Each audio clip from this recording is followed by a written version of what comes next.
21 mai. 1 Samuel, chapitre 29, verset 1 à chapitre 31, verset 13. Les Philistins concentrant toutes leurs troupes avec, tandis qu'Israël était campé près de la source de Gisèle. Les 5 princes des Philistins défilèrent en tête de leurs unités, des centaines et des milliers, et David et ses hommes formèrent l'arrière-garde autour d'Achis. Les princes des Philistins demandèrent: Que font ici ces hébreux? Achis leur répondit: Ne reconnaissez-vous pas David qui avait été au service de Saül, roi d'Israël, mais qui, depuis d'un an deux, est chez moi? Depuis qu'il s'est rallié à nous, je n'ai jamais rien lui reproché. Mais les princes des Philistins se fâchèrent contre Achis et lui dirent: Envoyez cet homme dans la ville que tout lui a signé. Il ne faut pas qu'il participe avec nous au combat, sinon il pourrait s'étonner contre nous avec ses hommes en pleine bataille. Mais c'est pas au prix de la tête de nos gens qui pourrait régner la faveur de son souverain. N'oublions pas que c'est pour David que les femmes chantèrent en dansant. Saül a frappé ses milliers et David ses dizaines de milliers. Finalement, Achis appela David et lui dit: Aussi vrai que l'Éternel est vivant, tu es un homme juste, et j'aurais aimé que ton prince parte avec moi à cette expédition militaire, car je n'ai jamais rien à te reprocher depuis que tu es venu chez moi jusqu'à ce jour. Mais tu n'es pas bien vu des autres princes philistins. Maintenant donc, mets pas un peu chez toi pour ne pas les disposer. David lui dit: Mais qu'ai-je donc fait pour que je ne puisse pas aller combattre les ennemis de mon Seigneur le roi? Qu'as-tu trouvé à reprocher à ton serviteur depuis le jour où je me suis mis à ton service jusqu'à maintenant? À qui répondit David: Je le sais bien, car j'étais apprécié comme un ange de Dieu. Seulement, les princes des Philistins m'ont dit: Il ne participera pas à la bataille avec nous. Maintenant, lève-toi de bon matin, toi et les serviteurs de ton maître, qui sont venus avec toi. Levez-vous de bon matin, dès ce qu'il fera clair, et partez. Le lendemain, David et ses hommes se lèveront de bonne heure pour se mettre en route et regagner la Philistie, tandis que les Philistins monteront vers Gisèle. Lorsque David arriva le lendemain avec ses hommes à Tsiklag, il la trouva végée et incendiée. Les Amalekites s'avaient fait une incursion dans le Negev et contre Tsiklag. Ils s'étaient emparés des femmes et des choses qui se trouvaient dans la ville, quelles soient leurs conditions sociales, sans toutefois torpeur. Ils les avaient emmenés et avaient continué leur chemin. Quand David et ses compagnons arrivèrent à la ville, ils découvrirent donc qu'il avait été incendié et que leurs femmes, leurs fils et leurs filles avaient été emmenés captifs. David et ses compagnons se mirent à crier et à pleurer jusqu'à en être épuisés. Les 12 femmes de David, Anoa de Gisèle et Abigail, veuve de Nabal de Carmel, étaient parmi les prisonniers. David était dans une situation très angoissante, parce que ses compagnons étaient pleins d'amertume en pensant chacun à ses fils et à ses filles, et ils parlaient de les lapider. Mais David poussa de nouvelles forces en se confiant en l'Éternel son Dieu. Il demanda au prêtre Abiathar, fils d'Ahimelech, d'apporter les fautes des servantes à consulter l'Éternel. Abiathar lui représenta. David interrogea l'Éternel en lui demandant: D'où je poursuivre cette bande? Parviendrai-je à les rattraper? Et l'Éternel répondit: Poursuis-les, car tu vas les rattraper et tout récupérer. David se mit en route avec ses 600 hommes. Ils parvinrent au torrent de Besor et s'arrêtèrent là. David continua la poursuite avec 400 hommes.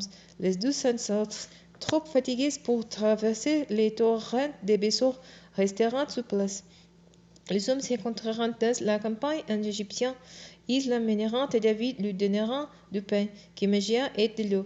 Puis ils lui donneront quelques figues secs et des gâteaux de raisin secs. Quand il les eut mangés, il retrouva ses esprits, car il n'avait ni mangé ni bu pendant 3 jours et 3 nuits. David l'interrogea. Qui est ton maître? D'où viens-tu?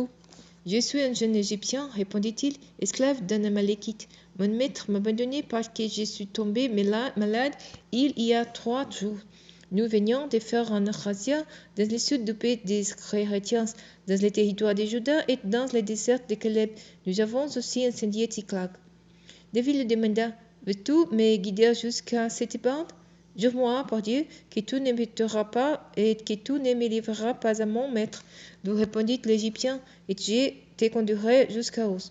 Il guida donc David jusqu'aux Amalékites qui se trouvèrent éparpillés sur toute la contrée en train de manger, de boire et de danser à cause de l'énorme bottin qu'ils avaient rapporté du pays des Philistins et de celui de Juda. David les attaqua à l'aube et les battit jusqu'au lendemain soir. Aucun d'eux ne l'échappa, excepté 400 gens qui restèrent à feu sur des chameaux.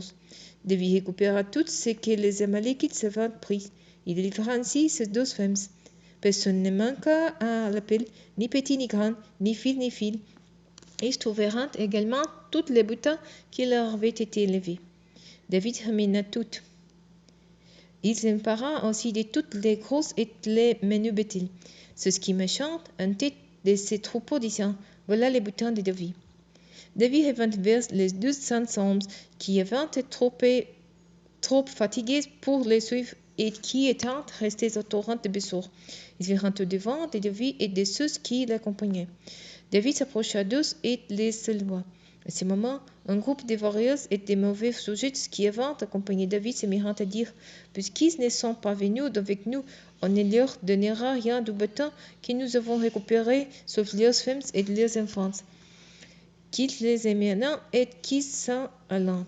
Mais David dit, mes amis, n'agissez pas ainsi avec ce que l'Éternel nous a donné. Il nous a gardés et il nous a donné la victoire sur la bande des Pilates qui nous avaient attaqués. Qui donc pourrait vous approuver dans cette affaire? La part de celui qui a gardé les camps sera la même que celle du soldat qui a participé au combat. Ils se partageront équitablement. De fait, à partir de ce jour, cette manière d'agir fut érigée comme loi et règle en Israël. Et reste encore en vigueur aujourd'hui. David rentra à Tsiklag et il envoya des parts des butins aux responsables de Juda qui étaient ses amis. Il y joignit des messages suivants. Voici un présent pour vous provenant de butins pris aux ennemis de l'Éternel. Il fit s'envoyer aux responsables de Bethel, des Ramoth de Negev, des Yatir, des Aroë, des Sifmoth, des Stémois, des Hakal, des Vids, des Iramélites, des Sils, des Kenyans, en responsables des Ormans, des Borassins, des Tak, des Brons, et tous les endroits où David et ses hommes avaient passé. Les Philistins attaquant Israël. Les soldats israélites s'enfourrant devant eux et beaucoup d'entre eux furent très sous les monts Gilboa. Les Philistins s'acharnèrent sur Saül et sur ses fils et ils tournèrent Jonathan, Abinadab et Malchishua, fils de Saül. Dès lors, tous les combats se concentrèrent sur Saül. Les archers les découvrirent et il en fut très terrifié. Alors, il le donna à celui qui portait ses armes. Dégaine ton épée et tue-moi, pour que ces incirconcis ne viennent pas me transpercer et me faire subir leurs outrages. Mais celui-ci refusa, car il tremblait de peur. Alors Saül prit lui-même l'épée et se jeta dessus. Quand le cuir vit que Saül était mort, il se jeta lui aussi sur son arme et mourut aux côtés de son maître. Ainsi parèrent ensemble le même jour Saül, ses 3 fils, l'homme qui portait ses armes et tous ses hommes.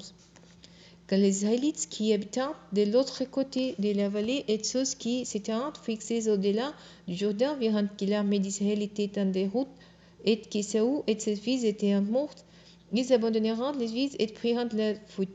Les Philistins allèrent s'établir. Le lendemain, les Philistins virent sous les champs de Bethel pour détrousser les cadavres. Ils découvrirent Saül et ses 3 fils qui étaient tombés sur les monts Gilboa.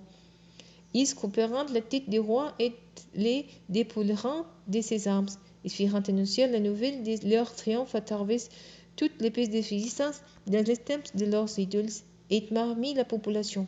Ils disposeront les armes de Saül dans les temples de leurs des Astatites et suspendiront son cadavre sous les remparts des Bethsan. Lorsque les habitants de Yabes en Galaad apprirent ce que les Philistins avaient fait à Saül, les hommes les plus valants se mirent en route et marcheront toute la nuit. Ils enlèveront les cadavres de Saül et de ses fils du rempart des Bethsan et ils reviront à Yabes. Là, ils les brûleront. Ensuite, ils rassembleront les ossements et les enterreront sous les tamaris de Yabes, puis ils jeûneront pendant 7 jours.